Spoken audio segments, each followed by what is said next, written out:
సూర్యుడు ఇంకా పూర్తిగా నిద్రలేవలేదు. కిటికీలో నుంచి అప్పుడప్పుడే వస్తున్న లేత కిరణాలు నిశ్చల ముఖం మీద పడి మెల్లగా కదిలాయి. అలారం గడియారం మోగకముందే ఆమెకు మెలకువ వచ్చింది. ఆమె భర్త వివేక్ పక్కన నిశ్చింతగా నిద్రపోతున్నాడు. పక్కనే 6 సంవత్సరాల రితిక, 2 సంవత్సరాల రిషి లోతైన నిద్రలో ఉన్నారు. నిశ్చల వంటింట్లోకి అడుగుపెట్టింది. పాలు పొయ్యి మీద పెట్టి పక్కనే ఉన్న ఫ్రిడ్జ్లో నుంచి కూరగాయలు తీసి తరిగి పెట్టుకుంది. ఇంట్లో అన్నీ ఉన్నాయి, కానీ సహాయం చేసే మనుషులే ఎవ్వరూ లేరు.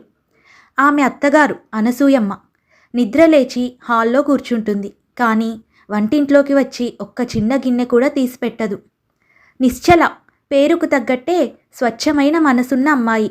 ఒక సాఫ్ట్వేర్ కంపెనీలో వర్క్ ఫ్రమ్ హోమ్ చేస్తుంది.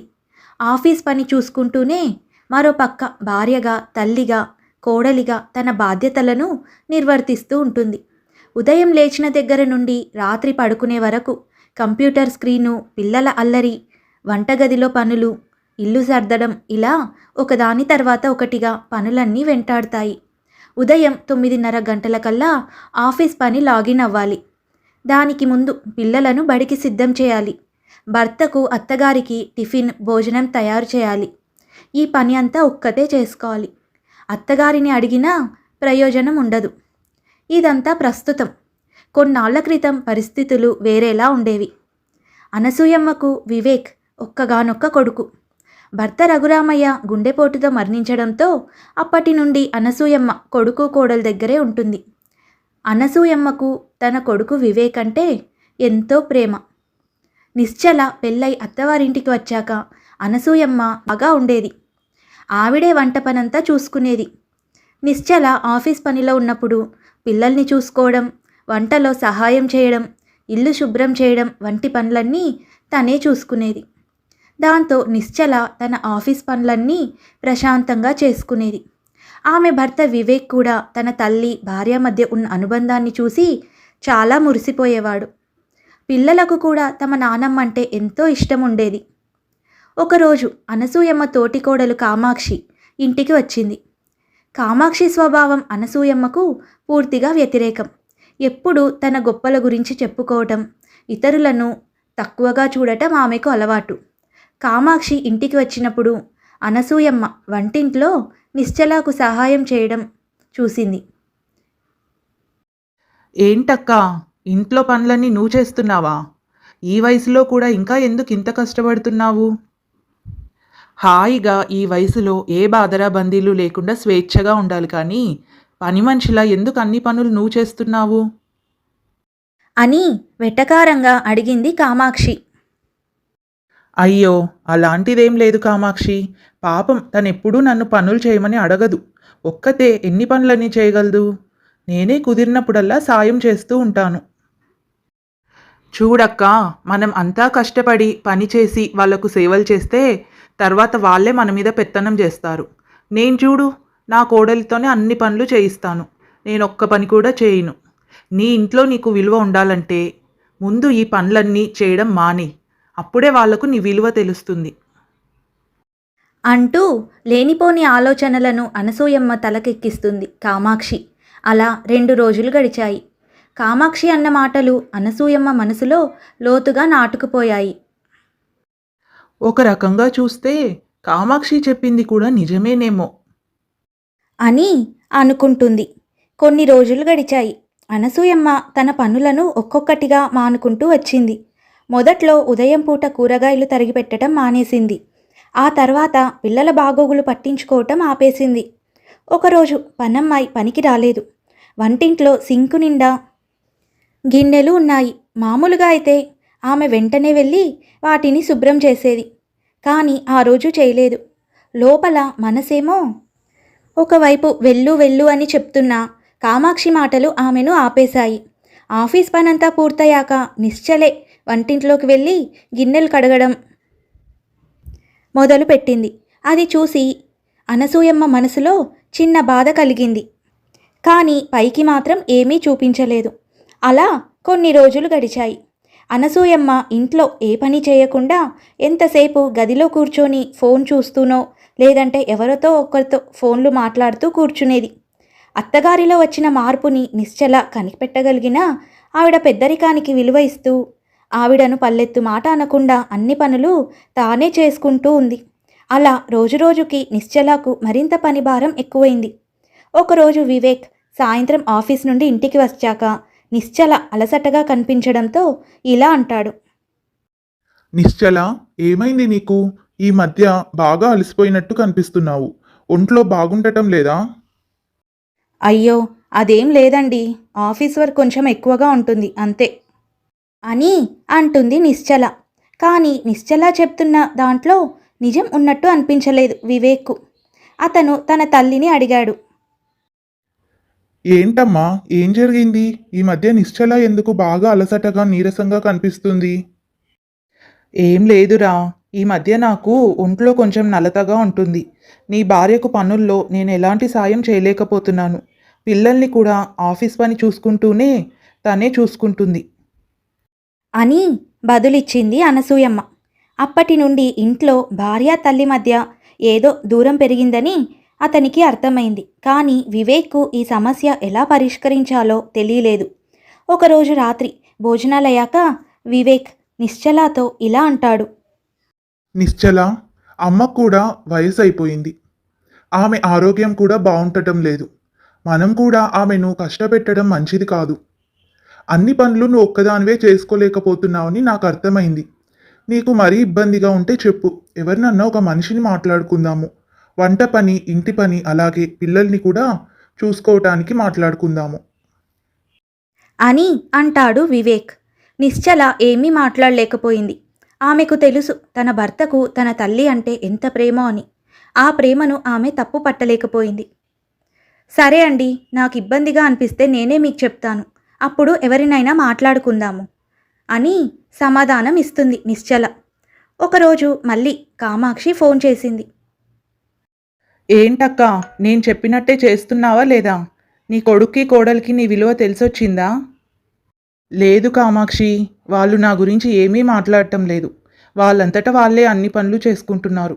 నాకు వేళకింత భోజనం పెడుతున్నారు, తిని కూర్చుంటున్నాను అంతే. అయితే ఇంకో ఉపాయం చెప్తాను. నువ్వు కొన్ని రోజులు ఎక్కడికన్నా వెళ్ళు. అప్పుడు నీ కొడుక్కి కోడలికి పిల్లలకు నీ విలువ ఏంటో తెలిసొస్తుంది అని కామాక్షి సలహా ఇచ్చింది. ఈసారి అనసూయమ్మ కామాక్షి ఇచ్చిన సలహాను చాలా గట్టిగా నమ్మింది.